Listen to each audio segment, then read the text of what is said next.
Hello everyone, आप सभी का आपके YouTube channel UPS job point पर स्वागत है। आशा करते हैं आप लोग ठीक होंगे और आपकी पढ़ाई बहुत अच्छी चल रही होगी। मैं सूर्यभान फिर से लेके आ गया हूँ एक फिजिक्स की और नई क्लास, जिसमें हम लोग 10 का आज जो है करेंगे न्यूमेरिकल। ठीक है ना, वो भी फाड़ू तरीके से। चलिए देखते हैं आज अपना न्यूमेरिकल। पहला न्यूमेरिकल है आपका, एक अवतल दर्पण के मुख्य अक्ष पर ध्रुव से 36 सेंटीमीटर की दूरी स्थित वस्तु का प्रतिबिंब उस वस्तु के ऊपर ही बनता है। ठीक है, उस वस्तु के कहाँ बनता है? ऊपर ही बनता है। वस्तु के फोकस दूरी तथा रेखीय आवर्धन ज्ञात कीजिए। ठीक है ना, हम लोग अब देखते हैं क्या होता है इसमें। पहले नंबर तो आप देखिए, यहाँ पे लिखा है वस्तु की फोकस दूरी ज्ञात करनी है। क्या ज्ञात करनी है? फोकस दूरी ज्ञात करनी है। वो भी कौन सा है? दर्पण, अवतल दर्पण। अवतल दर्पण जो है तो आपको बताया गया था, जो गोलीय दर्पण होता है,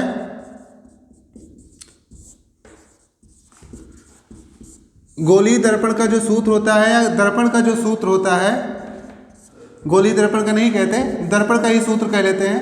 जो दर्पण का सूत्र होता है वो क्या होता है? 1/f = 1/u + 1/v। ठीक है, ये आपका दर्पण का सूत्र है। दर्पण में जो है ये अब क्या है?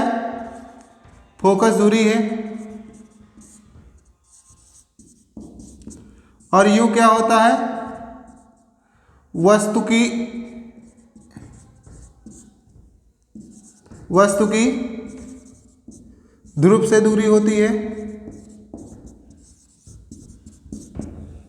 और बी के बारे में तो हम लोग जानते ही हैं, क्या होता है? प्रतिबिंब की दूरी। ये आपका तीन चीज है। दर्पण सूत्र क्या दर्शाता है?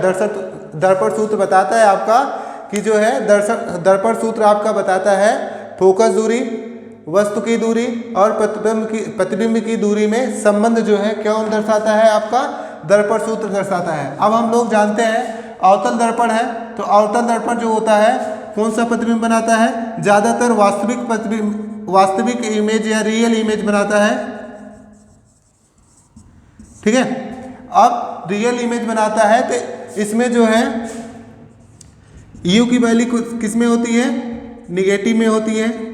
बी की भी वैल्यू निगेटिव में होती है। और एफ की भी वैल्यू किस में होती है? निगेटिव में होती है। ठीक है, इसमें जो है कौन से अवतल दर्पण में यू की वैल्यू निगेटिव में होती है, रखी जाती है। बी की वैल्यू भी निगेटिव में होती है और एफ की वैल्यू भी निगेटिव में होती है। आइए हम लोग देखते हैं अपना क्या क्या दिया है। आपका फोकस दूरी निकालनी है तो आपको यहाँ पे आप लिखोगे दिया है, क्या क्या दिया है? एफ आपको फाइंड करना है और बी जो है और यू। यहाँ पे देखिए आप लिखा है मुख्य अक्ष पर ध्रुव से 36 सेंटीमीटर दूरी पर स्थित वस्तु का। ठीक है, 36 सेंटीमीटर मतलब दूरी पर एक किसकी वैल्यू है? u की वैल्यू है। और हमने आपको बताया अवतल दर्पण है तो अवतल दर्पण में क्या होता है? माइनस का सिंबल लगता है। वैल्यू किस में रखी जाती है? माइनस में रखी जाती है। आइए आगे बढ़ते हैं। बी की वैल्यू ध्यान देते हैं क्या है, क्योंकि एफ की तो हमें ज्ञात ही करनी है। अगर यू बी की नहीं पता होगी तो जो है हम कैसे निकालेंगे एफ की वैल्यू? देखते हैं आगे। फिर कहा गया है 36 सेंटीमीटर की दूरी स्थित वस्तु का प्रतिबिंब उसी के ऊपर ही बनता है। मतलब उसी के ठीक ऊपर बन रहा है तो उसकी भी वैल्यू कितनी होगी? उसकी दूरी कितनी होगी? वस्तु की दूरी कितनी होगी? या कहा जाए जब वस्तु की दूरी आपकी 36 सेंटीमीटर है तो उसी के ऊपर प्रतिबिंब बन रहा है तो उसकी दूरी कितनी होगी? उसकी भी 36 मीटर होगी, 36 सेंटीमीटर होगी। और हमने बताया इसमें रियल इमेज बनता है और इसमें बी की वैल्यू अवतल दर्पण में क्या होती है? माइनस में होती है। चलिए हमें जो है u की वैल्यू और b की वैल्यू पता चल गई। अब हम लोग रख लेते हैं, आगे देखते हैं इसमें क्या होगा। तो यहाँ पे इस ए फार्मूला आपका लिखा है, ए अवतल दर्पण का ही सूत्र है या कहा जाए दर्पण सूत्र है, जिससे आप जो है अवतल दर्पण की फोकस दूरी निकाल सकते हो। ए अवतल दर्पण के लिए भी यूज में लाया जाता है और उत्तल के लिए भी है। देखते हैं यहाँ पे 1/f = 1/u। फिर उसके बाद यहाँ पे यू की वैल्यू कितनी है? 36 सेंटीमीटर है, माइनस 36 सेंटीमीटर। फिर 1/b, इसकी भी वैल्यू कितनी है, 36 सेंटीमीटर है। आगे देखते हैं, दोनों जब नीचे के जो दोनों मान होंगे अगर समान होंगे तो ऊपर वाला क्या किया जाता है, वैसे ही जोड़ लिया जाता है। ठीक है, चलिए नहीं आता तो देखिए, आप जो है यहाँ पे इस साइड ऐसे क्रॉस मल्टीप्लिकेशन करा दो और नीचे वाले का नीचे करा देना, क्योंकि आपने भिन्न का जोड़ तो आप लोगों ने पढ़ा ही होगा। तो यहाँ पे माइनस 36 सेंटीमीटर हो जाएगा, प्लस फिर यहाँ पे जो है कितना हो जाएगा, माइनस का 36 सेंटीमीटर हो जाएगा, और नीचे कितना हो जाएगा, माइनस का 36, फिर जो है इंटू माइनस का 36। आगे बढ़ते हैं, ए इतना। फिर उसके बाद देखिए यहाँ पे ए भी माइनस है, प्लस माइनस माइनस होता है। अब ये माइनस हो गया तो यहाँ पे माइनस 36 हो जाएगा, और ये भी माइनस 36 हो गया, और यहाँ पे भी माइनस 36 है, और यहाँ पे भी माइनस 36 है। ठीक है, यहाँ पे भी माइनस है आपका। तो अब देखो माइनस माइनस क्या होता है, प्लस होता है, लेकिन सिंबल किसका लगता है, माइनस का ही लगता है। चलिए देखते हैं, अब ये माइनस माइनस जो है गुणे में रहेगा तो प्लस का सिंबल हो जाएगा। यहाँ पे जो है 36 को आप ऐड कर लो, ठीक है, ये 12 हो जाएगा, और 3 3 6 हो जाएगा, और हासिल 1 7 हो जाएगा। ठीक है, तो यहाँ पे माइनस माइनस प्लस तो होगा, लेकिन सिंबल किसका लगेगा, माइनस का ही लगेगा। क्यों लगेगा, क्योंकि आप जानते हो जो बड़ा होता है उसी का सिंबल लगता है। तो फिर यहाँ पे जो है गुणे में जो है दोनों माइनस है, तो यहाँ पे आप ए इतना हो गया माइनस 36, और ए भी 36, दोनों माइनस में ही है, तो इसलिए माइनस माइनस क्या हो जाएंगे, प्लस हो जाएंगे गुणे में, माइनस माइनस का सिंबल हट जाएगा। यहाँ पे ये 36 दूना जो है 72 होता है, और यहाँ पे 2 आ गया, और 2 से हम इसको काट देंगे तो यहाँ पे क्या हो जाएगा 18। तो कितना आया, माइनस 1/18। अब माइनस 1/18 आया है, तो ये किसके बराबर है, माइनस 1/f इक्वल टू कितना आया, माइनस 1/18। तो यहाँ पे देखो 1 1 है, 1 1 से कैंसिल हो गया, आप तुलना करा लो तो ये बराबर कितना आया आपका, माइनस 18। ये आपका जो है फोकस दूरी आ गई। ठीक है, तो अब जब फोकस दूरी आ गई तो हमें अगला क्या ज्ञात करना है, वस्तु की फोकस दूरी तो ज्ञात हो गई। अब हमें अगला ज्ञात करना है, रेखीय आवर्धन ज्ञात करना है। तो रेखीय आवर्धन ज्ञात करने के लिए आपको हमने बताया था m बराबर होता है H2/H1। अब भैया कहोगे H2/H1 क्या है, ये भी जान लो। H2 जो होता है प्रतिबिंब की दूरी होती है। ठीक है, H2 क्या है, आपकी प्रतिबिंब की ऊंचाई है। ठीक है, H2 क्या है, प्रतिबिंब की ऊंचाई है। चलिए आगे, अब H1 क्या है भैया, फिर ये वस्तु की ऊंचाई है। लेकिन अब आप कहोगे भैया यहाँ पे तो H2 और H1 जो है ऊंचाई दी हुई है, लेकिन जो है हमें क्या पता है, दूरियां केवल पता है। यहाँ पे तो ऊंचाई हमें पता, मतलब ऊंचाई तो हमें नहीं पता, दूरियां पता है। तो इसका अगला फार्मूला होता है, मतलब इसी के आगे लिखा जाता है m1 equal to H2/H1 equal to minus b/u। अब माइनस b/u क्या है, अब भैया अब हम आगे बात करते हैं। अब b क्या होती है, प्रतिबिंब की दूरी होती है। अब प्रतिबिंब की दूरी हो गई, और u क्या है, वस्तु की दूरी है। तो हमें प्रतिबिंब की दूरी और वस्तु की दूरी तो पता चल गई, ये तो पता है ना हमें b और u की वैल्यू कितना होती है। यहाँ पे -36/-36 दोनों की वैल्यू उतनी ही तो है, -36। तो जब कट जाएगा तो कितना आएगा, m की वैल्यू कितनी आएगी, रेखीय आवर्धन -1। ठीक है, तो आशा करते हैं आपको ये जो है समझ में आया होगा। अब बढ़ते हैं हम अब अगले सवाल की ओर। चलिए हम लोग अब अगली वाली सवाल देखते हैं, दूसरे नंबर वाली, दूसरा एग्जाम्पल देखते हैं। मतलब देखिए इसमें क्या लिखा है सवाल में, पहले आप ध्यान से पढ़ा करिए, तब आगे देख के जो है सवाल आपको जो है आधे से ज़्यादा ध्यान से पढ़ने पे ही आ जाती है।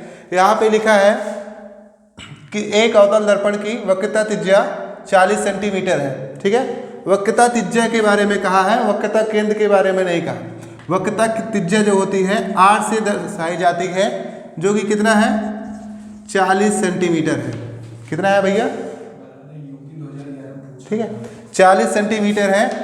ये जो है यूपी 2011 में जो है, या यूपी बोर्ड के जो है 2011 वाले सेक्शन में पूछा गया था। आगे हम लोग इसको लगाते हैं, देखते हैं। यहाँ पे r बराबर कितना है 40 सेंटीमीटर है, और यहाँ पे देखिए r बराबर 40 सेंटीमीटर है, वक्रता त्रिज्या 40 सेंटीमीटर है। तो आप जानते हो जो f होता है, मतलब f का मतलब आपको बताया ही है इसके पहले वाली सवाल में, फोकस दूरी जो होती है वक्रता त्रिज्या की आधी होती है। ठीक है, या कहा जाए फोकस दूरी की आधी क्या होती है, वक्रता त्रिज्या होती है। चलिए ध्यान देते हैं, r की वैल्यू यहाँ पे कितना लिखा है 40 सेंटीमीटर, तो यह बराबर कितना हो जाएगा 40 सेंटीमीटर अपान 2, तो यह बराबर कितना आया 20 आ जाएगा। और आप लोग पहले से जानते हो चिन्ह पर पाटी हमने पढ़ी है, नहीं पढ़ी तो हम आपको बता देते हैं। अवतल दर्पण में चिन्ह पर पाटी में जो एफ होता है वो जो है परावर्तक तल के बाईं ओर होता है, तो बाईं ओर होने के कारण सारी वैल्यूएं किस में आती हैं, माइनस में आती हैं। ठीक है, तो इसकी वैल्यू कितनी आएगी -20 सेंटीमीटर होगी। चलिए और आगे बढ़ते हैं, आपको दिया है क्या क्या ये आपको बता देते हैं। फिर कहा है 4 सेंटीमीटर लंबी एक वस्तु दर्पण से 20 सेंटीमीटर दूरी पर स्थित है। भैया 30 सेंटीमीटर दूरी पर क्या स्थित है, यू की वैल्यू आपको बता दिया है 3 सेंटीमीटर पे है, और यू की वैल्यू किस में ली जाती है अवतल दर्पण में, माइनस में। तो हमें पता क्या करना है, प्रतिबिंब की स्थिति और लंबाई हमें पता करना है। तो चलिए आपको पहला नंबर तो बी की वैल्यू फाइंड करनी है। ठीक है, बी जो है प्रतिबिंब की दूरी है, प्रतिबिंब की दूरी आप पहले फाइंड करो। फिर उसके बाद यहाँ पे लिखा है लंबाई भी ज्ञात करनी है। तो हमें जो है आपको हमने एक फार्मूला बताया है, नहीं बताया तो आप जान लीजिए, रेखीय आवर्धन बराबर होता है -i अपान यू या i upon O equal to U upon B. ठीक है, वो भी किस में, माइनस में। ठीक है, माइनस में ना हो तो u अपान बी होता है। तो आज सारी चीज़ें जान लो क्या क्या है। ये जो o होता है ये क्या है, वस्तु की लंबाई है, वस्तु की क्या है, लंबाई है। ठीक है, और i क्या होता है, प्रतिबिंब की लंबाई होती है भैया। चलिए, और b क्या है, ये लंबाई तो है नहीं, b जो u जो है आपकी वस्तु की फोकस दूरी है। नहीं, यहाँ पे उल्टा हो चुका है थोड़ा, ये होता है b अपान न्यू, ये वस्तु की दूरी होती है, वस्तु की ध्रुव से दूरी होती है, और ये क्या है, प्रतिबिंब के बीच की दूरी है। ठीक, प्रतिबिंब की दूरी है। अब ये जो m है एक और बराबर होता है एक के h2 अपान h1 जिसे कहते हैं। ठीक है, तो ये जो m होता है रेखीय आवर्धन जो होता है, चाहे आप लिखो h2 अपान h1 के बराबर होता है, चाहे आप लिखो i अपान o के बराबर होता है, और चाहे आप लिख लो b अपान u के बराबर होता है। ठीक है, ये आपका रिलेशन है। आगे देखते हैं हम लोग। तो पहले हम लोग जो है वस्तु की लंबाई हमें पता है 4 सेंटीमीटर है, मतलब ओ की वैल्यू हमें गिवन है 4 सेंटीमीटर। ठीक है, तो प्रतिबिंब की दूरी भी हमें निकल जाएगी वहाँ से। वस्तु की दूरी भी दिया है 30 सेंटीमीटर है, लेकिन हमें पता क्या नहीं है आपका, तो पता हमें क्या नहीं है, वस्तु की लंबाई, या कहा जाए ये वस्तु नहीं, प्रतिबिंब की लंबाई हमें क्या करनी है, ज्ञात करनी है। आगे हम लोग निकालते हैं। चलिए, तो यहाँ पे आपका यह पता हो चुका है, और बी आपको ज्ञात करना है, यू पता हो चुका है। तो हमें फार्मूले की ओर बढ़ते हैं। फार्मूला होता है 1 upon u upon 1 upon f equal to 1 upon b upon 1 upon u. तो अब सारी वैल्यू आप रख दो। चलिए देखते हैं।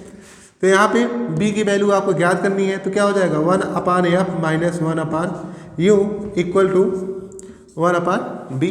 इसी फार्मूले से जो है पहले वाले फार्मूले का उपयोग करके दूसरा वाला फार्मूला आपका बनाया गया है। वैल्यू आप रख लो तो हो जाएगा 1/, ये आपकी कितनी सेंटीमीटर दी है दूरी, 20 सेंटीमीटर, ठीक है, -1/, अब यूँ की कितनी सेंटीमीटर दी है, -30 सेंटीमीटर दी है। चलिए और क्या ज्ञात करना है भाई, बी ज्ञात ही करना है। तो यहाँ पे देखिए, तो हमें अभी आपको बताया, आप जो है क्रॉस मल्टीप्लिकेशन करा के भिन्न का जो घटाना है आप सॉल्व कर सकते हो, कर लीजिए। नहीं आता तो हम आपको बता दें, पहले आपको क्रॉस मल्टीप्लिकेशन कराना है, फिर नीचे वाले से मल्टीप्लिकेशन करा लेना है आपको। तो नीचे वाले का जो है यहाँ पे -20 सेंटीमीटर है गुणे -30 सेंटीमीटर है। अब आगे क्या है, ऊपर जो है आपका यहाँ पे हो जाएगा 30 में से 1 का गुणा 30 में कराओगे 30 आ जाएगा, और 20 का गुणा जो है, ठीक है, 1 का गुणा -20 में कराओगे तो -20 ही आ जाएगा। आगे हो गया आपका 1/b। तो यहाँ पे देखिए, इसको जो है आप सॉल्व करिए पहले, ये माइनस माइनस क्या हो जाएगा, प्लस हो जाएगा, ठीक है, क्योंकि गुणे का सिंबल है। अब यहाँ पे माइनस माइनस प्लस हो जाएगा, तो लेकिन यहाँ पे क्या है, माइनस लगा है। अब माइनस लगा है तो चलिए यहाँ पे ये प्लस हो गया, पहले इतना ही जान लीजिए। ए देखिए गुणे का सिंबल है, माइनस माइनस क्या हो जाएगा, प्लस हो जाएगा, ए 20 गुणे 30 हो जाएगा, ठीक है। अब आगे बढ़ते हैं, 1/b हो गया। अब यहाँ पे देखिए दोनों में, इसमें प्लस है इसमें माइनस है, यहाँ पे प्लस है, तो प्लस माइनस क्या होता है, माइनस होता है। अब प्लस माइनस माइनस होता है, तो यहाँ पे हमें घटाना है, तो घटा लेंगे, माइनस होता है तो घटा लीजिए आप, कितना आ जाएगा, 10 आ जाएगा। अब 10 आ जाएगा तो यहाँ पे चिन्ह जो है, जो बड़ा रहता है उसी का लगता है, तो यहाँ पे क्या हो जाएगा, -10। अब यहाँ पे 20 गुणे 30, ठीक है, तो 1 0 से 1 0 कैंसिल हो गया। अब 1 0 से 1 0 कैंसिल हो गया, तो यहाँ पे क्या बचा, 1/b। अब आगे बढ़ते हैं, यहाँ पे देख लीजिए आप, -1/20 × 3 = 1/b। अब यहाँ पे गुणा करा लोगे तो ये कितना हो जाएगा, 1/60 हो जाएगा। अब बोथ साइड आप तुलना करा दो, तुलना कराने पे क्या हो जाएगा, जो b है सामने वाले के बराबर हो जाएगा। तो मतलब आपके b की वैल्यू कितनी आई, -60 डिग्री सेल्सियस, मतलब 60 डिग्री सेल्सियस नहीं, -60 सेंटीमीटर सही, ठीक है। आगे बढ़ते हैं, ये आपकी क्या आ गई, प्रतिबिंब की दूरी आ गई भैया, ठीक है। तो हम लोग अब आगे बढ़ते हैं, देखिए यहाँ पे ये फार्मूला लिखा है आपका, आपको वस्तु की लंबाई ज्ञात करनी है, तो क्या हो जाएगा, -I/O = V/u हो जाएगा। अब यहाँ पे देखिए दोनों वैल्यू किस में रहती है, माइनस में रहती है, तो यहाँ पे b की वैल्यू कितनी आई है, 60 आई है, -60। u की वैल्यू कितनी है, 30 है आपकी, ठीक है। अब u की वैल्यू 30 आ गई है, तो a भी -30 रखी जाएगी, क्यों, क्योंकि जो है u की वैल्यू माइनस में होती है, b की भी वैल्यू माइनस में आई है। तो I आपको, I क्या है, वस्तु की लंबाई है, वस्तु नहीं प्रतिबिंब की लंबाई है, प्रतिबिंब की लंबाई हमें ज्ञात ही करनी है। वस्तु की लंबाई कितनी दी है, 4 सेंटीमीटर। अब ये 4 सेंटीमीटर हो गया, तो ये इससे काट दीजिए आप, तो यहाँ पे कितना आ गया, 2 आया। अब 2 आया तो -I = कितना आया, यहाँ से गुणा करा दीजिए, क्रॉस मल्टीप्लिकेशन कराइए तो कितना हो जाएगा, 8। यहाँ पे माइनस है, माइनस का सिंबल हटाने के लिए दोनों साइड माइनस का गुणा करा दो, तो माइनस से गुणा करा दोगे तो यहाँ पे माइनस हट जाएगा और यहाँ पे माइनस लग जाएगा, ठीक है। तो ये -8 डिग्री सेंटीमीटर हो गया। तो मतलब वस्तु की जो दूरी है, या कहा जाए प्रतिबिंब की जो दूरी है आपकी, वो कितनी है, 8 सेंटीमीटर है, ठीक है। प्रतिबिंब की दूरी कितनी है, 8 सेंटीमीटर है। जो आपका प्रतिबिंब बनेगा उल्टा बनेगा, किस तरह बनेगा, उल्टा बनेगा और वास्तविक बनेगा, ठीक है। चलते हैं, आशा करते हैं आपको ये भी समझ में आया होगा। ये भी सवाल अगर आ गया है तो आप जो है चैनल को जो है आप सब्सक्राइब करिए, ज़्यादा से ज़्यादा लोगों तक शेयर कीजिए, ताकि जो है बच्चे जो है हमारे साथ जुड़कर अपनी 10 की तैयारी जो है बहुत मजबूत बना सकें। चलते हैं अगले क्वेश्चन की ओर। चलिए हम लोग अगला सवाल देखते हैं अपना। ये जो है, ये सवाल जो है आपका यूपी बोर्ड 2014 में आया है, आप जाके देख सकते हैं। आगे हम लोग इसका सॉल्व करते हैं पूरा। पहले आप क्वेश्चन पढ़िए, क्या लिखा है। एक दर्पण, जो एक उत्तल दर्पण से 25 सेंटीमीटर दूरी रखी वस्तु की रखी वस्तु के प्रतिबिंब की लंबाई वस्तु की क्या है, आधी होती है। तो बस पहले इतने में ही आपको पता चल गया कि जो u होता है आपका, u कितना दिया है, 25 सेंटीमीटर दिया है। भैया आप यहाँ पे देखिए क्या लिखा है, उत्तल दर्पण लिखा है। तो उत्तल दर्पण लिखा है, तो उत्तल दर्पण में आपको बताया गया था प्रतिबिंब जो है पहला नंबर तो सीधा बनेगा, ठीक है। उत्तल दर्पण में कैसा बनता है प्रतिबिंब, सीधा बनता है और आपका आभासी भी बनता है। कैसा बनता है, सीधा और आभासी बनता है, ठीक है। तो चलिए देखते हैं, यू की वैल्यू आपकी कितनी आ गई, 25 सेंटीमीटर। लेकिन आपको पता है ना, हमने आपको बताया है कि जो यू होता है, यू की वैल्यू चाहे उत्तल हो चाहे अवतल, सब में किस में रहता है, माइनस में रहता है। क्यों, क्योंकि जो है परिवर्तक के जो है बाईं ओर होता है यू हरदम। अब आगे देखते हैं, वहाँ पे क्या लिखा गया है, प्रतिबिंब की लंबाई और वस्तु की, मतलब वस्तु के प्रतिबिंब की लंबाई वस्तु की क्या है, आधी है भाई। अब आप कहा गया प्रतिबिंब की लंबाई, अभी हमने फार्मूला बताया ना, पढ़ा पिछले वाले पहले वाले सवाल में, ये हम बराबर क्या होता है, -I/O इक्वल टू V/U। ये तो पढ़ा ना, यही है आपका फार्मूला, ठीक है। क्या होता है, -m बराबर कितना होगा, -I, चाहे आप m लिखिए चाहे m की जगह पे -I/O इक्वल टू V/U, ठीक है। फिर कहा है प्रतिबिंब की जो लंबाई है वस्तु की लंबाई की क्या है, आधी है। तो मतलब इस माइनस को इस तरफ कर लो, चाहे आप फार्मूले में इस तरह बना लो, कितना हो जाएगा, इतना।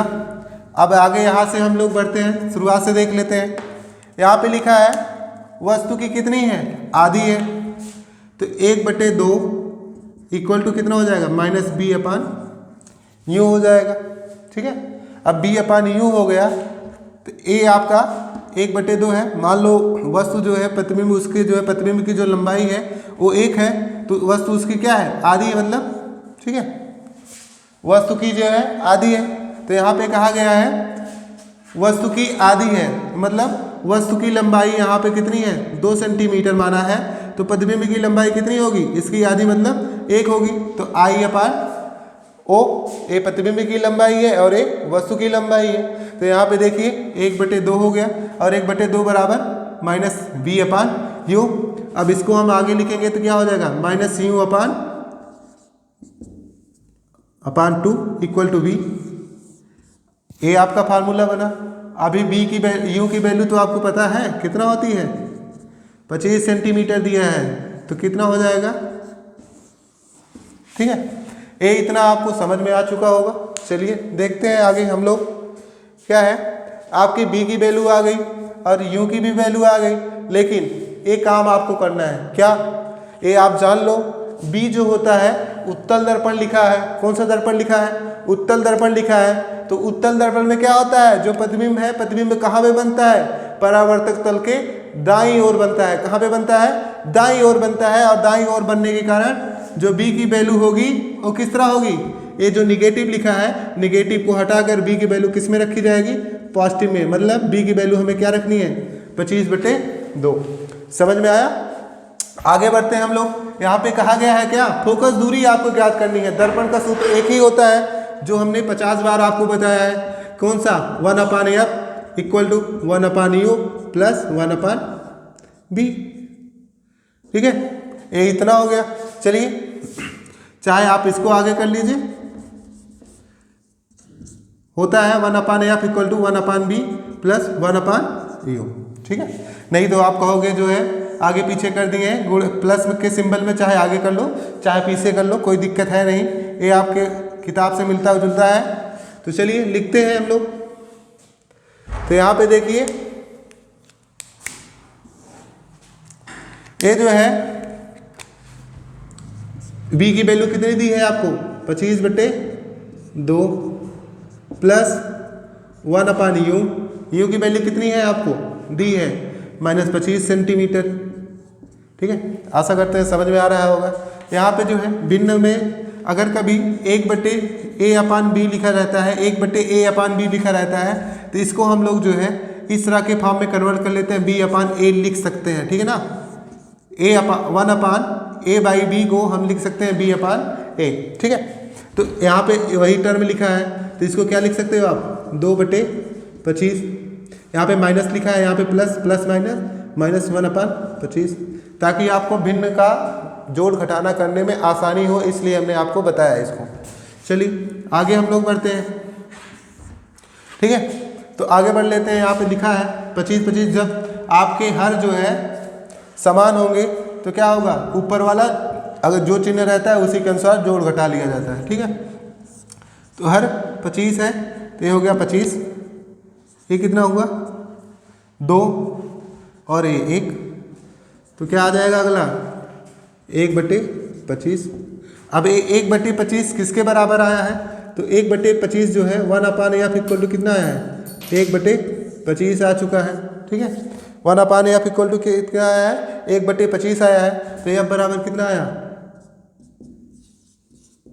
25 सेंटीमीटर, ठीक है।